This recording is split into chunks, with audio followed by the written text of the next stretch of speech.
AstraZeneca, comment casser la défiance, professeur Launay? Alors, je crois qu'il faut être très clair sur les effets indésirables qui sont observés avec ce vaccin. Ils existent. Ce sont des effets indésirables qui n'avaient jamais été mis en évidence avec des vaccins auparavant, qui sont liés, de ce qu'on sait, à l'induction par le vaccin d'anticorps, d'auto-anticorps, donc de notre propre organisme, qui sont dirigés vers les plaquettes. Les plaquettes, c'est des éléments du sang qui sont indispensables pour la coagulation.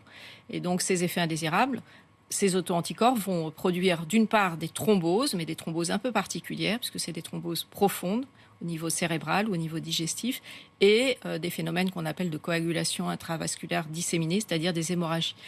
Donc ça existe, ça a été maintenant bien identifié, ça arrive à peu près chez 1 sur 300 000 personnes vaccinées avec AstraZeneca, un peu moins avec Johnson & Johnson, le vaccin de Janssen. Ce sont le même type de vaccin. Oui, c'est le même type. C'est le même type d'effet indésirable.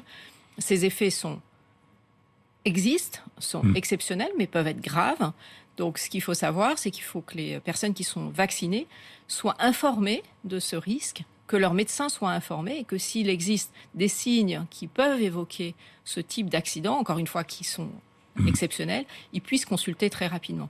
Alors, il faut aussi mettre en regard ces risques, qui sont des risques réels, avec le risque de faire un Covid grave lorsqu'on est plus âgé. Et c'est pour ça qu'aujourd'hui, les recommandations françaises sont de réserver ce vaccin à des gens plus âgés, pour lesquels on sait que le risque de Covid grave est beaucoup plus important. AstraZeneca est-il dangereux?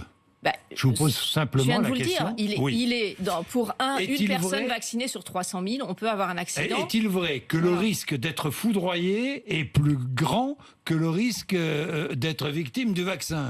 Alors, je ne connais pas le risque d'être foudroyé. Je ne sais pas quelle est la fréquence des gens foudroyés. Oui, le risque d'être foudroyé est plus grand. C'est possible. Mais après, la foudre, vous y pouvez rien. Là, les gens se disent, moi, je ne vais pas aller justement me faire vacciner alors qu'il existe un risque.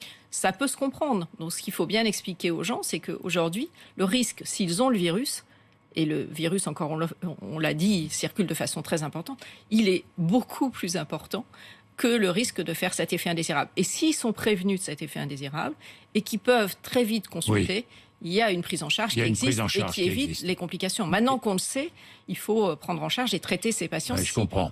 Donc il vaut mieux être vacciné avec AstraZeneca que courir le risque d'attraper le Covid. Il n'y a aucune comparaison. Aujourd'hui, il faut absolument, et on a parlé de la réouverture des activités le mi-mai, cette ouverture, elle est aussi, on doit vacciner le plus de personnes possible. On sait aujourd'hui que les vaccins AstraZeneca ne trouvent pas preneur, entre guillemets, c'est-à-dire qu'on ne peut pas utiliser toutes les doses d'AstraZeneca.